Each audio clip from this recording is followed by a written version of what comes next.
I hope everything has started well for you all. Say hello in the chat, whether it's there. Let us know who you are, what school you're from, and what you do. And it is just so brilliant to see so many people here. For those of you that are new to We're Unbeaten, it's an online community with over 16,000 school leaders and teachers that exist to learn and help from each other. I'm Tom, and I am the leader of the brand new Pastoral Champions community. This evening's session is part of that brand new community inside We're Unbeaten. Now, tackling attendance in a post-COVID world is absolutely, I speak from experience, is absolutely relentless. Our guest, an absolute legend, this afternoon is going to talk us through how they have tackled and are still tackling persistent absence by walking us through who does what, when, why, and how in their school, which is Harris Battersea. But before we get going, let's meet our incredible guest. So here we have Naomi Hosker. Naomi, how the devil are you doing? Very good, thank you. Thank you for having me, everybody. I'm looking forward to it.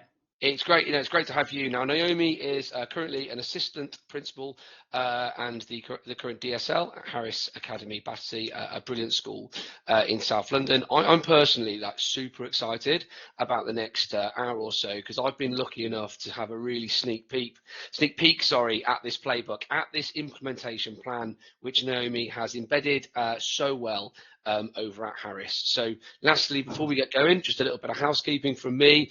We're going to go for about half an hour, 45 minutes, and Naomi's promised to keep the time. And then we're going to leave lots of time then for questioning. Now, you can put your questions in the questions box, and then we can answer them. So get typing as we go through. We've got people behind the scenes that can help us with that as well. If you are a member of the Pastoral Champions community already, big up yourselves. Any resources will be available inside the community afterwards, as ever. If you are in the future watching, hope you're okay, on a replay, as with all the sessions, the resources will be posted below the video. And if you're not a member watching live, keep an eye on your emails, because you'll get a link with an option to access all the good stuff, all of those resources afterwards. So let's get going. So over to you, Naomi, and I suppose I'll start off with the question. Before you put this implementation plan in place, what was the context at the time, and what was the problem you were trying to solve? Okay, so it was post-COVID, which I'm sure we all remember well.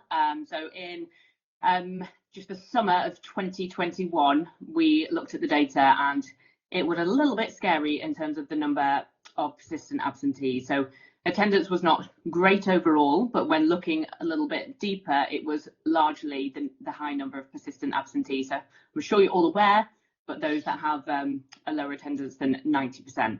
So the national average was 12%, but ours was a whopping 23.6%, so almost a quarter of the school.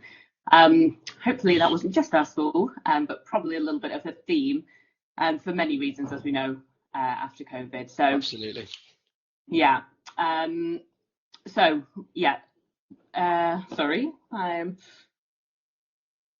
I've mentioned about overall attendance. So that was the really highest leverage thing for us to focus on. And obviously it's not in the best interest of the children themselves. And I'll link into what that means, not just for achievement, but lots of other things. So that's brilliant. And I think it brings me on to ask, what were the challenges then? You've gone over the context. What were the challenges and problems before you then put this plan in place? Yeah, so we all know that the link between attendance and achievement is explicit. When we speak about attendance with parents and carers, for example, I think it's really powerful to give some facts and statistics. I always like to use is if attendance is 80%, then if they're in year 11, that means that they have missed 2 years. So 2 out of 10 years they have missed of their education. That's the equivalent of them being in year 9, sitting their GCSEs. So it's really having a significant effect on them. It's really not in their best interests at all, and they're not going to meet their full potential. Absolutely. So that's really explicit. However, the link with safeguarding is massive too, and if the first and best way that we can safeguard students is obviously them being in school. So if they're not in school, the data shows it is really significant that they are much more at risk of harm and exploitation, as well as radicalisation, and of course becoming NEET, so not in education, employment or training. So when we went through this with SLT, we were just really stressing this is a huge priority for us, not just in terms of attendance and achievement, but also in terms of safeguarding our students and naturally what comes with that in terms of behavioural problems. Obviously, not to this last point, but doesn't look good for external people coming in to look at our provision like Ofsted as well. That is going to be a red flag straight away. I couldn't agree more with all of those things, and so many things link to attendance. If they're not in school, we have so many other things. That domino effect goes through all the way through the school, and ultimately it impacts on behaviour, outcomes, and the full package. So my big question, and I'm really looking forward to this. So the solution to these problems and challenges. What did you do, and how does it work? I think at this stage, I'm going to ask Niall, somewhere in the background, if you could just share the screen, Niall, and pull up the implementation plan. Everyone here that's watching, Naomi's now going to run through now the implementation plan that she's put together, which will run through exactly the who, the what, the where, and the how. Thank you, Niall. So a very impressive document that actually I use as a template now for any time that I map out a strategy for a key area of the school. It's just serves very well when thinking about, it's really thorough and detailed, covering everything and mapping out exactly what needs to be covered, but also who does what, when, etc. So as you can see, you've got the different columns there, but at the top as well, we just go through the what, the why, and the how. And the first column outlines all of the problems or the root causes, so really pinpointing what they are, where we're starting at. So COVID-19 was a huge one, as we know, in terms of genuine illness, bereavements, and just a lack of routine and structure because we came out of the partial closure and then back in, etc. So being at home was much more normalised. But you also have the effect of missing lessons and learning. So when they do come in, they have their confidence knocked and not feeling as motivated, which is understandable. And the normal policies and procedures that we use to hold families to account around attendance were not actually applicable that year. They said they were void when there had been a partial school closure. So we couldn't use the normal processes of letters and fines and, not that we want to get to that point, but the court action. So that was one area. And the other two was just about systems and structure at the time in our school. So there was a lot of new staff working on attendance. We don't actually have tutors, which I'm very excited to say we will have next year, which is fantastic because I've been pushing those for a long time. But we didn't at that time. So there was a real lack of accountability and capacity to actually, drive attendance forwards and to improve it. And there was just a lack of clarity as well. So that was something that we really focused on. What are the expectations and the procedures daily, weekly, half-termly? And the final thing is, I'm sure many of you can relate with the demographic that we serve as well, the current generation that we do, but also the families in our local area. I think they struggled to have the strength to sometimes really push back on the students and get them into school. So we did a lot of support around them. So that was the real problem in the first column. And again, just to stress, I use this document for any strategy. I'm doing another one currently about safeguarding, for example, of the school site and the local community. So it's been really useful. The next column is what you need to do, but really clearly, what are your key priorities, your overarching areas that you need to be covered. So in this one, we've got 6. So firstly was really raising the profile, ramping it up, talking about attendance everywhere. We really needed staff buy-in for that. We talked about it in lineups, we talked about it in assemblies, PD. We did, I'll go through it all now. We did a video online for parents and carers. We did posters around the school. Everywhere we went, we tried to talk about attendance. We were celebrating it, rewarding it. So we really ramped up the profile. The second one was staff accountability. So we had next to every persistent absentee, we had staff initials.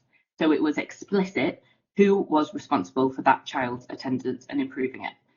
There was no wiggle room there. That was really, really clear. Full accountability. Yeah. When we had meetings, I was really transparent, like, okay, that's the staff member, tell us about that in front of everybody, you know, so that was good.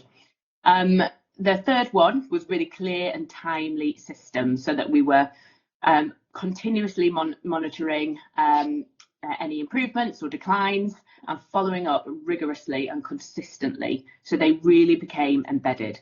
Yeah. We talked about it in SLT every week, so there was, like I say, there was everybody was held to account each week and knew that was coming. The fourth one was the design and rollout of the reward system. We didn't want it to just be negative, a negative narrative around attendance. We really wanted to celebrate the successes, whether that was obviously 100% great, but also in for that week for 100%, or progress made for persistent absentees. So that was great to inspire and motivate others as well. The fifth one was really getting student buy-in, going through the importance of attendance, sharing those figures and facts like the 80% one and the 2 years missed school that I mentioned earlier for year 11s, making sure they had the knowledge of what their attendance figure was and how they could improve it by 1%, what that equated to in terms of days coming into school. And again, just talking to them about it consistently. Yeah. And then the sixth final area was the parent carer buy-in, which is obviously a huge aspect of it. Inviting parents and carers in and doing the video, which had my face on it, talking through all of the facts and stats and benefits of attendance improving. So they were the 6 areas that come into the second column. Now, I'm not going to go into the rest in as much detail because I kind of padded it out there and put some flesh on the bones around them as I went through them. But the next column is what needs to be done by who. So really breaking it down. When you want to achieve those 6 priorities, what does that look like in terms of tasks to be done and who is the expert or best person to do them? 2 more to go in terms of the columns. The next one is the outcomes. So doing more of a timeline. What are we going to do in the short term, in the next 2-3 weeks before half term? What are we going to do in the medium term? What that looks like between now and summer, for example, and then longer term, so that we're really ticking off the highest leverage ones first and the priorities, and also it's manageable and sustainable over time for staff driving it as well. And final one, this is a little bit more optional, kind of looks at it from the student perspective as well. So what the outcomes are, what does it look like, what does success look like when we have followed that whole outline? So that's what you can see on the screen in front of you that I can see. And at the bottom as well, there's another little table that goes through assessing readiness, which I think is very nice to think of these other factors that contribute. So motivation, are staff actually motivated to make this change? It's all well and good me putting loads of time and effort into mapping this out, but if they're not motivated to follow through on it, I'm flogging a dead horse. So are they aligned with our values? What can we take away to create space, time and effort? So just exploring that, who's going to be involved? Are they motivated? If not, what are the barriers, limiting factors, and how do we address those to make sure they are on board, they are bought in, and they are really going to put the time and effort in that we need them to. Last couple there, general capacity, again, make sure that they've got the time and space, but also are staff fully skilled as well, or do they need any training or CPD or specialist resources? It's just really good to skim over those to make sure that you haven't got any blind spots or missing something that could be quite a big contributing factor there, or limiting factor I should say. So we thought through all of that. So a lot of information there, but that's the summary of the document. Like I say, I use it for lots of strategy that I do now. Naomi, do you want to keep sharing or do you want to bring it down? I don't mind. Whichever you prefer. Just to note, the one thing that I haven't mentioned on that is just, I touched on it, but it's just sharing it in SLT every Monday. So we sent it out, we sent attendance report out on a Friday after we had all the attendance data in from the week, and shared that and went through it in SLT every Monday morning. That was really powerful, as I said, around holding people to account about actions made from the previous week to the next one. So it showed the attendance, overall attendance for every year group, and it also had the PA list for all of the year groups. So the list of students that were still below 90%. So you could see whether they were red or green. Green has meant that they went up from the previous week, and red meant that they went down. So actually, if you can see greens consistently, you don't really need to discuss and talk about them because they're on the up, which is fab. But if they're still red, they're the ones to really hone in on and think, what more can we do? And a great asset that we had on at the time was that our EWO had been a social worker previously. So interesting to see quite a change in the way attendance was run. Previously, it was quite, the person that line managed it was very much straight away to the letters, straight away to the warnings and court action and fines and things like that. Whereas with the social worker that came in, it was very much more holistic, and it needed to be at that point after COVID. You know, it was much more complex at that point with many more complicating factors.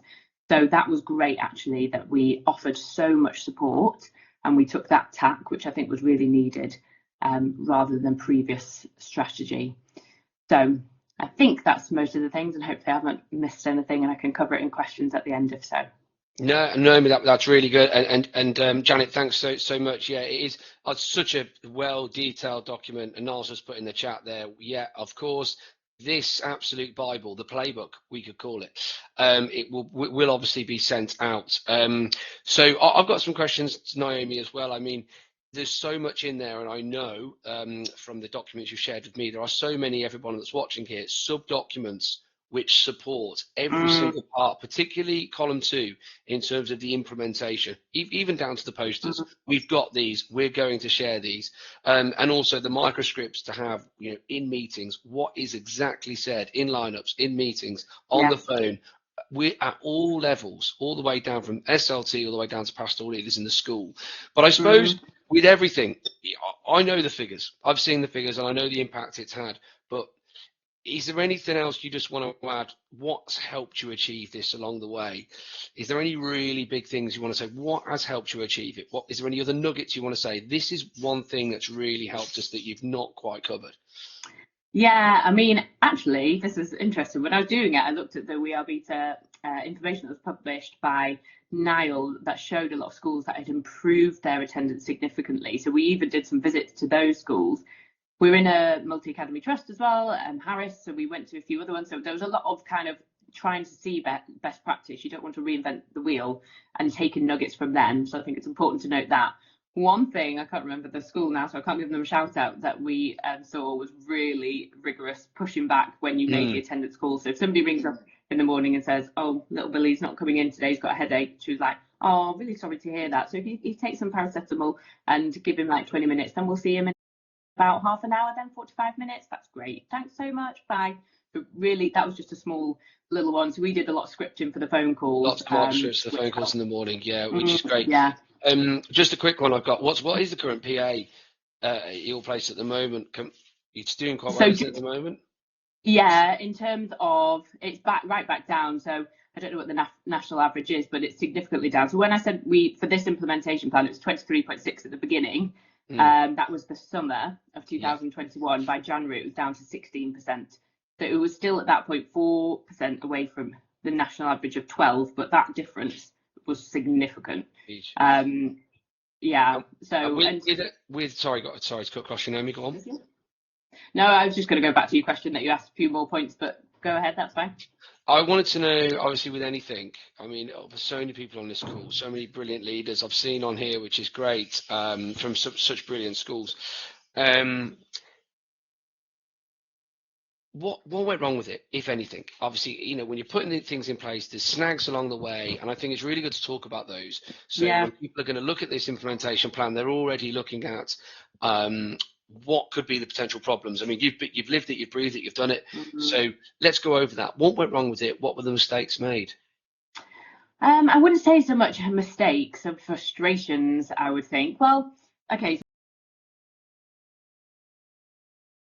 So we had to make a lot of progress very quickly. So the first thing to say is it was very tough for staff. I worked incredibly closely with the EWO, and there were actions weekly. right, we need to do this, we need to do this, we need to do this. It was good because it held us to account. It was on the plan. We had those times set out, but it was a lot. And by come Friday, we were quite knackered. So we obviously want it to be sustainable. And so that's something just to always consider with whatever you're rolling out. Sometimes the slower the better to really sustain those changes and look after the well-being of staff as well. But it needed to happen because it needed to come down significantly. So that was just one thing to note. And the other thing is a slight frustration was capacity. We put all of this hard work in. Everything was slick. All of the processes, systems, clarity, staff were bought in. Everything was great, apart from when it came to the calls for each of those persistent absentees. There were a lot of calls, and we don't have form tutors. So we have year leads that are teaching, and they look after a whole year, which is about 130 kids. They're dealing with behaviour as well, obviously. All of the aspects, academic, behaviour, attendance, safeguard, Very much. Exactly. So that was our limiting factor, which was my biggest frustration when all of that hard work had gone in. But the good thing, like I said earlier, is that we have the form tutors coming next year. So, and I will roll this back out, and it's great that we've done it before, but make sure that that has now closed the gap. And it was great because I could then say to the governors, look at what all the hard work that's gone into this, and to our executive principal, etc. Look at all of this. It's good to go, but we need that capacity. There's so much waiting there to actually try and get that resource in where they can see. You can't argue with the data.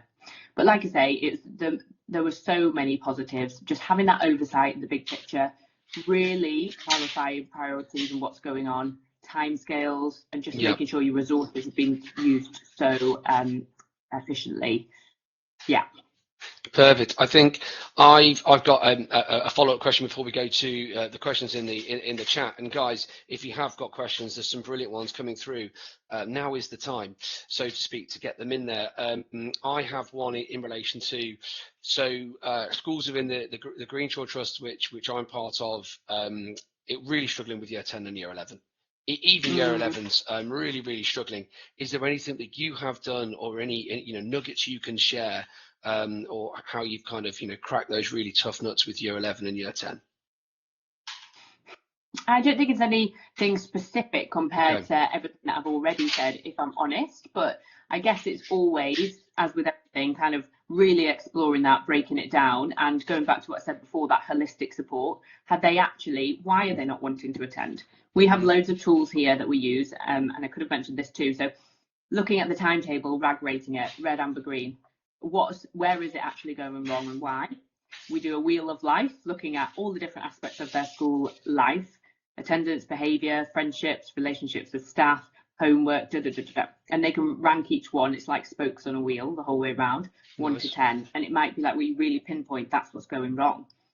Another thing to note actually is about soft landing. So if they have been PAs and they've missed a lot of school, it's really hard because sometimes they come back in, they're just thrown back into a day full of lessons. Now, that's overwhelming. We recognise that. Usually. And that's one thing that I didn't ever actually really nail, because you might think you can prepare all of these things. We're going to have this room where they can go through these resources first, refamiliarise themselves with the school, maybe go to one lesson, do those tools, complete those tools that I've just spoken about. But you could expect them to come in and they don't come in. Or one day you don't expect them to go in and then they turn up. So planning around that and making sure there is that soft landing in reality is harder than you might think. But I think that is important to note. So I know I've digressed a little bit from your question about your 11s. I think you've nailed it.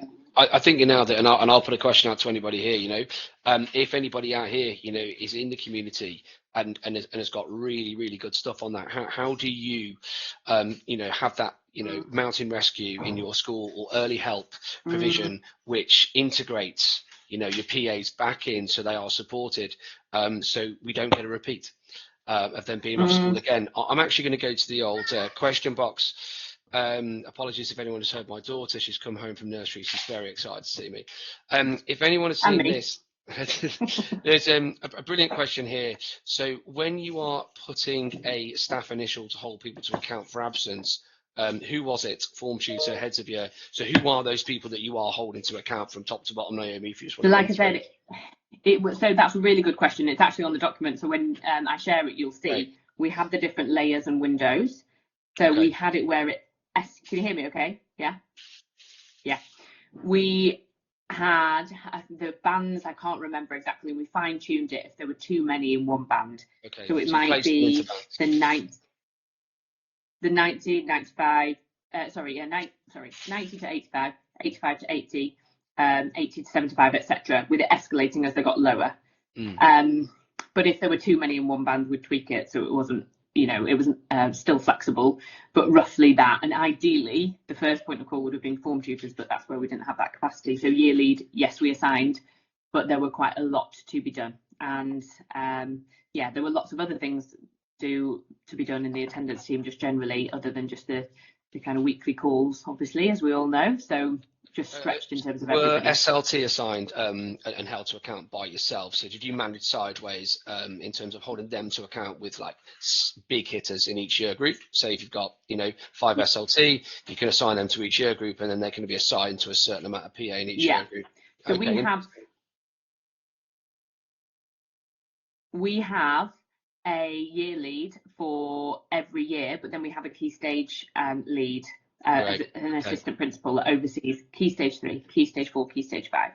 So they would bring case studies to SLT. So on the SLT document, which I will share as well, it always went through the priority for that week. So the first one was really ramping up the profile and the dialogue, for example, and we changed that priority every week.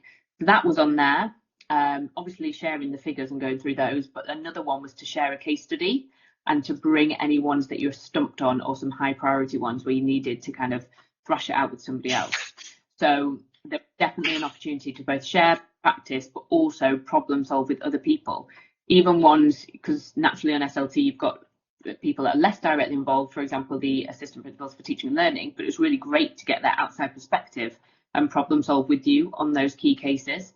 So definitely SLT chipped in and supported around the tougher cases.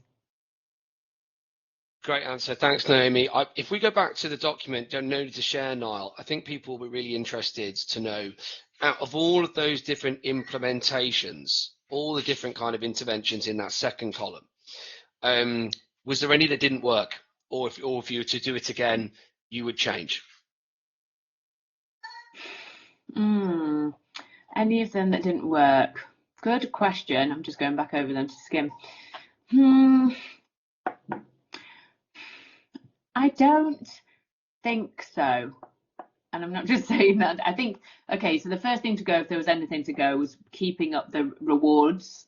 We had to keep trying to push that because it did slip at points. Naturally, I think with most things, that's often the first thing that is the nice to do part that sometimes it's hard to keep up consistently when there are pinch points. I think parent carer buy-in, we could have pushed a bit more. So we did the video home. We just put it on the website and we text the link, so it's really accessible. Actually, one good thing that we've realised is a lot of our families have English as an additional language. Absolutely. So we have many staff in the school that actually speak the different languages. So it could be that they use my version, but do the version in different languages. I think that would be a quick win. That would be really effective. But then maybe even getting parents and carers in groups to talk about it live, because then it's really engaging and powerful, isn't it, when you're there in front of them? So I think we could have done even more around that area. Yes. There's the really, again, I'm absolutely loving the question box, guys. Keep them coming. Anna, I really like this because it was a question asked to me from an Ofsted inspector during my inspection at Yate Academy in 2021. They said, how do you make children come into school rather than stay at home and watch Netflix? So how do you make them want to come in? Don't talk to me about your strategies. Don't talk to me about this piece of paper you've got in front of you. How do you just make them want to come into school? What do you do? Or why do they want to come into school? So was there anything, Naomi, that you do, are doing, have done, would like to do, which has proven, to have fruition at Harris, to make them want to come in and not stay at home and watch Netflix, even though there's some great series out there right now? I think, to be honest, we're very lucky because they have a lot of strong friendships as well, so they want to come in for the social side. Yeah. But I think culture, that's just key, isn't it? You can't change that overnight, in a week and a half, to really driving that culture. We're having a big push on that at the moment, speaking to kids.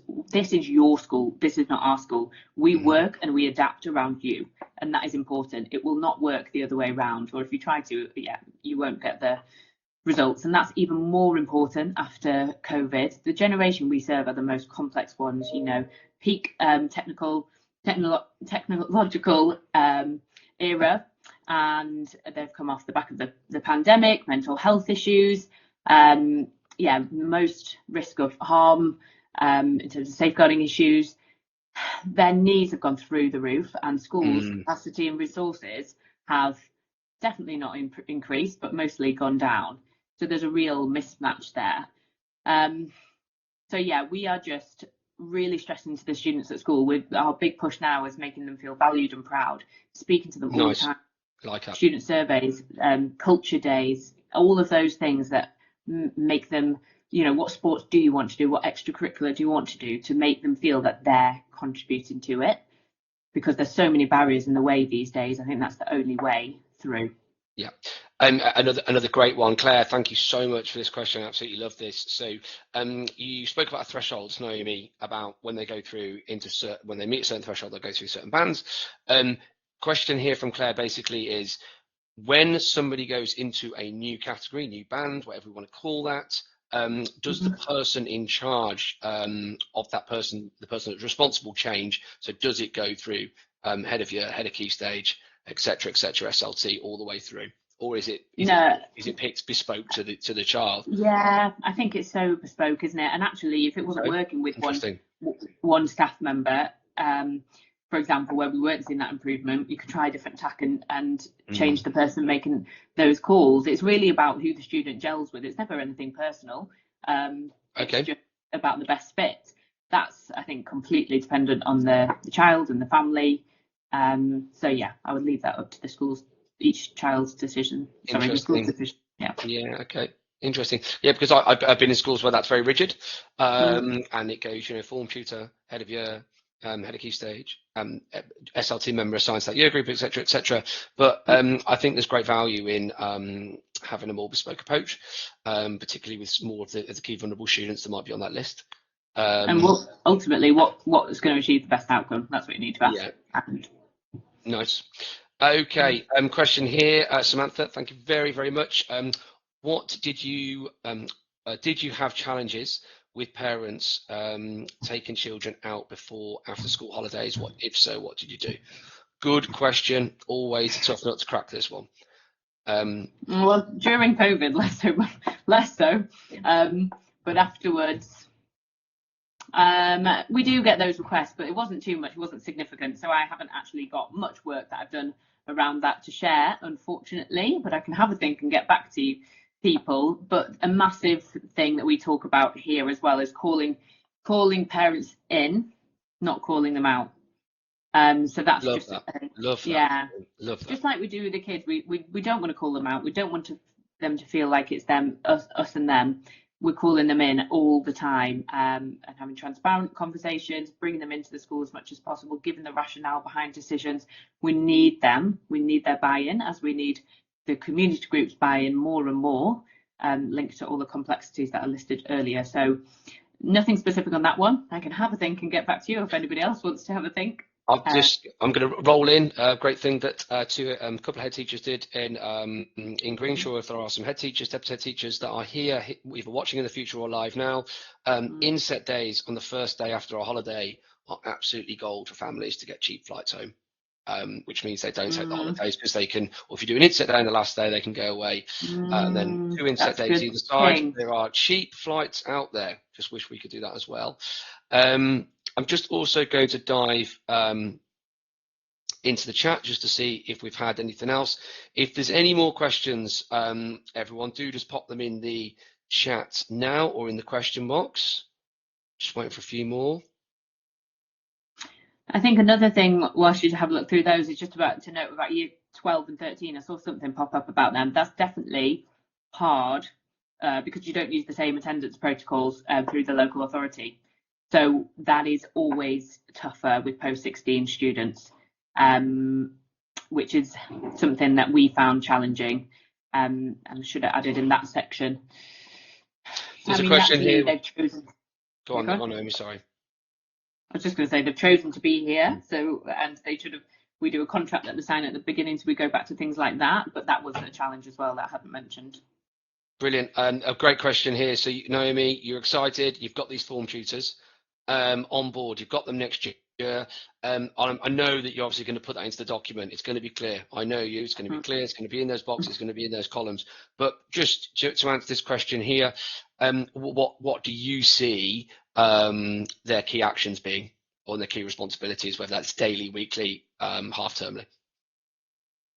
Well, I haven't thought this through yet, but okay, so I would say, and this is what I'm going to do, a document that has exactly what you've just said: daily, weekly, half-termly, nice. Non-negotiables. So there is an element of consistency, and this is what I've been doing with the year leads too, that there is always that element of consistency that needs to happen, because otherwise you get these great year leads, but they all have different profiles, and there's not the same fundamental things being covered. So you need that. Yes, we obviously want them to have their USPs as a year group and really have staff have the opportunity to personalise their approach, but there has to be those non-negotiables. So if we're thinking about the same concept with form tutors, uniform, equipment, attendance, just general pastoral, because again, previously we've had a lot of pastoral things come to safeguarding just because we don't have people on the ground that are not teaching. So they quickly come to the available staff, but it's about them being asleep in a lesson. That's not a child protection issue. Or they've just had a fallout with a friend and are crying. That again, that's not a child protection issue, but it's pastoral, but we don't have pastoral staff on the ground. So I think then make it really clear what is pastoral support and wellbeing support, the lower level things. Yeah, making it really clear. Yeah, tiredness, that comes up a lot. So what does that look like daily, weekly, when we see patterns, how are we intervening? So every half term, I would say, as the non-negotiables, it would be reflecting on data and tackling where you see a trend with one individual or with a form tutor group, what those trends are, where they are, and how we're going to tackle them ahead of the next half term. Great. So we're always monitoring, evaluating, reviewing your systems and tweaking them, fine-tuning them. And again, for everyone, part of the community, all this stuff is going to come, which is really, really good. Naomi, you mentioned student surveys. Like what do you ask, when do you do it, and how do you action the data? We ask such a lot. It's actually another assistant principal that oversees that, but it's great. It's really rigorous and thorough, and the things that have come out of that, fantastic. So they have a section on personal development, for example, safeguarding, lessons, behaviour, all of that. And it's great because then you look at all the data, you look at the key themes in year 7, 8, 9, all of the year groups, and then you assign people to tackle the different actions. So, for example, there's questions about, do you feel safe in school? What is the name, or what is the online safeguarding reporting system called that's anonymous, the SHARP system? So you can prove that you're testing them on the personal development curriculum that's been delivered, so that you have data that shows they have accessed that and they have retained that information. But also they can raise concerns. I raised this safeguarding issue, but it wasn't followed up. So hopefully that doesn't happen often, or they haven't felt able to report it, for example. So then you can identify that and you can go and intervene. So there's some safeguarding examples, but behaviour, they do percentage based on the data. So 20% of the year group thinks the behaviour of others is not good enough. So you can then go and speak to some of those key students and think, why? What does that look like? How can we make it better? So it's honestly so powerful. So I can send you probably a copy of it. Well, there we go. The fact, the people out there, they're all saying that I know what they're thinking. I can't see them, but I know what they're thinking. They're thinking, I'd love to see those questions. Yeah. And so I think it'd be really, really powerful, and so obviously if you could share those and just thanks so much for your generosity in advance, and please thank all the other good people who I know in your team who you know work really hard on that. Culture Day. Yeah. I love the sound of it. I think other people did. What is it? What happens on Culture Day? Well, a lot. The students can come in dressed in their traditional dress from their culture. Yeah, I must admit, I wish I had a little bit more oversight of that, because there was some conversation that needed to be had. But Okay. On the whole, honestly, it was fantastic. There was food in the canteen for various different cultures. People could bring it in, but also the canteen staff did that. I mentioned, about the clothing. They did performances, dances, listened to certain music. Honestly, it was fantastic. We did that at least once a year. We're so multicultural and diverse here as a school, which is something we're really proud of and really want to celebrate that. And we're looking to roll it out across other aspects of diversity as well, so that we're celebrating everybody and all of their uniqueness. Brilliant. Brilliant, and obviously, and again, anybody that already does things like that, that can share things in the community, that'd be absolutely great. I think it's a question here actually. Religious days like Eid, huge numbers off, and I definitely know from working with you, in Harris Battersea, that there's large numbers of students there. What on those days that they do have off, all coded appropriately, doesn't impact attendance? What's the kind of script there with you guys? We authorised one day. I remember when we did this plan out to St John's Wood, Harris, and they have a similar demographic, so we were just sense checking that with them. They do one day authorise and no more. Great. I think that, Naomi, as we just come to the at the end here, you have been super generous, and I just want to say a huge thank you. The baton and the mic comes to you. What do you want to learn from anybody else that's on the call? What other nuts are you trying to crack, or what would you like from others? Is there anything that you're trying to tackle right now which you need support with? Yeah, well, exciting news. I've just actually got a bit of a promotion. So I'm going to be overseeing not just attendance and safeguarding, but the SEND side as well. So I guess anybody that does this type of strategy for any of the kind of inclusion areas, I would just be really keen to see. Inclusion pods out there. Yeah, that would be fantastic. Yeah. Brilliant. Okay, well, two things. Congratulations on the promotion, and secondly, a huge thank you from me in particular, but mostly everybody that is watching live now and in the future, to access all of your incredible resources. And everyone, Naomi obviously is a key part of the Pastoral Champions community. If you'd like to message her and to ask her directly about anything that you've seen, you can do that. All the resources, obviously, as we know, will be shared. I'm actually looking forward to seeing the wheel for the year 11s as well. The wheel sounds very interesting. So just, Naomi, thank you, and thank you ever so much, everybody else. Keep cracking on with the exams, guys. Keep fighting the good fight, and we'll see you all very soon. Thank you all. Thank you for having me. Thank you very much.